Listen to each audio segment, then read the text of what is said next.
Have you ever wondered why certain numbers seem to follow you throughout your life? Why do we feel an inexplicable connection to some digits, while others leave us cold?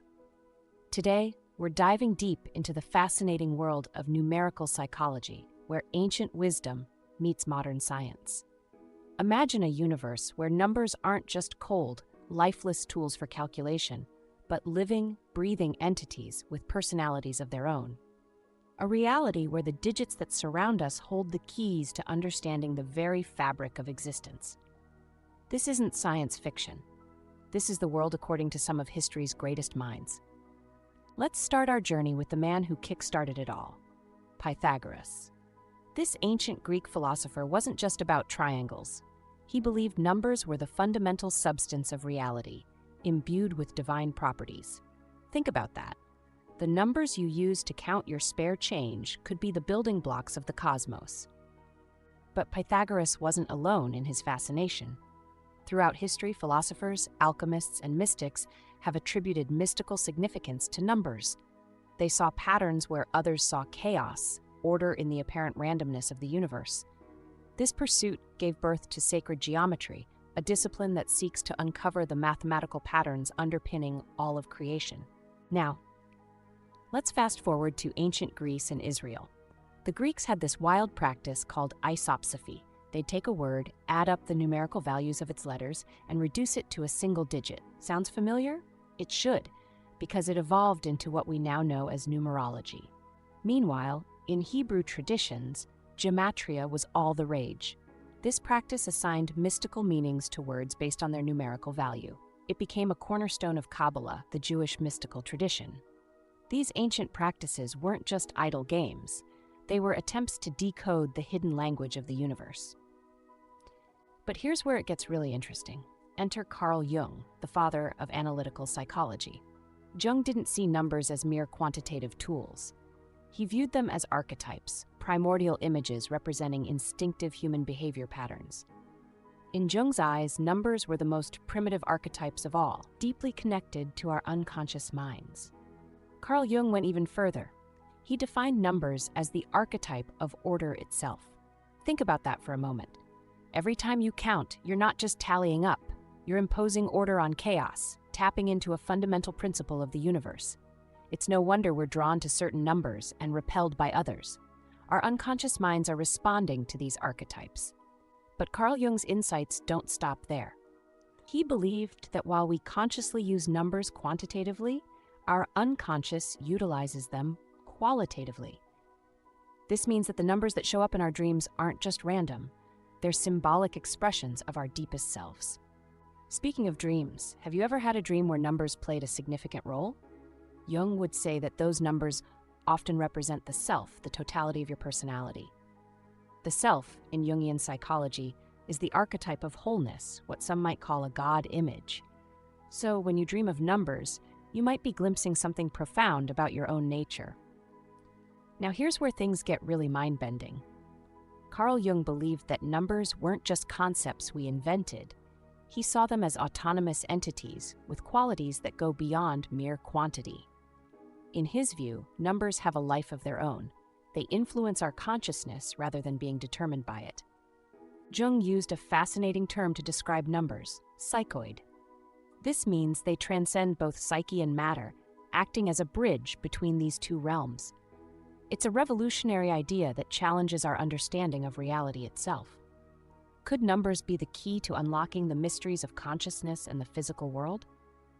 This brings us to one of Jung's most intriguing concepts, unus mundus. This term refers to the transcendental unity that underlies the duality of psyche and matter. And guess what plays a crucial role in understanding this connection? You got it, numbers. As the most primitive archetypes, numbers might hold the key to understanding the very nature of reality. Here's a thought that might blow your mind. Numbers existed before humans did. We didn't invent them, we discovered them. And according to Jung, we intuited their inherent meaning long before we started using them as tools. It's as if numbers were waiting for us to uncover their secrets all along. Now, let's talk about something you might have experienced, synchronicity. Ever notice the same number popping up everywhere? Maybe you keep seeing 1111 on clocks. Some call these angel numbers, but Jung would see them as examples of synchronicity, meaningful coincidences that blur the line between psyche and matter. Synchronicity, like numbers themselves, has a numinous, mysterious quality. But while numbers are eternal, synchronicity is a creation in time. It's as if the universe is winking at you, using numbers as its language. Carl Jung was particularly fascinated by the first 4 numbers. He and his colleague Marie-Louise von Franz explored their individual personalities in depth. They believed that both the psyche and nature possess a numerical structure, suggesting a profound connection between our inner world and the outer universe. Let's break down these first 4 numbers. 1 represents primary unconsciousness, a state of undifferentiated potential.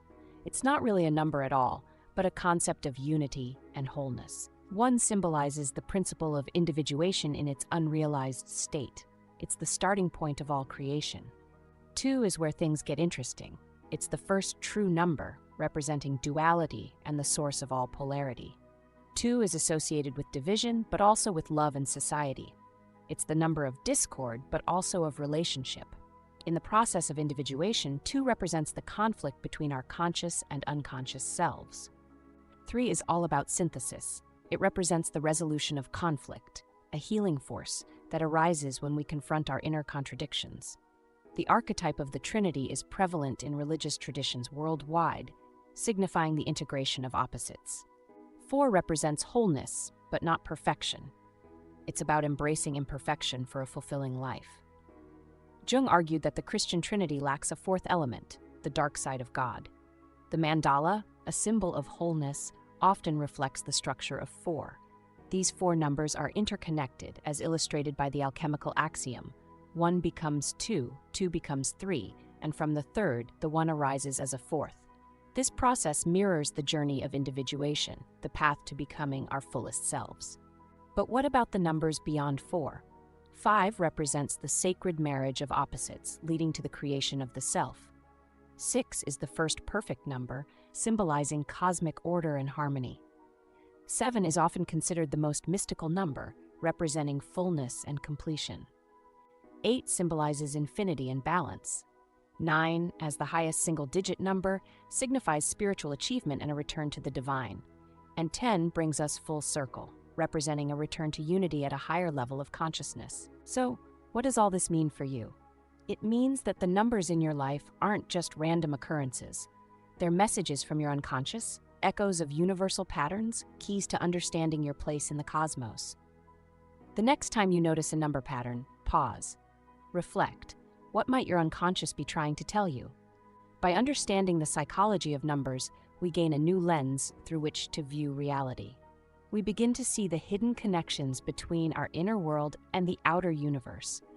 We tap into ancient wisdom and modern psychological insights, unlocking new possibilities for growth and self-understanding.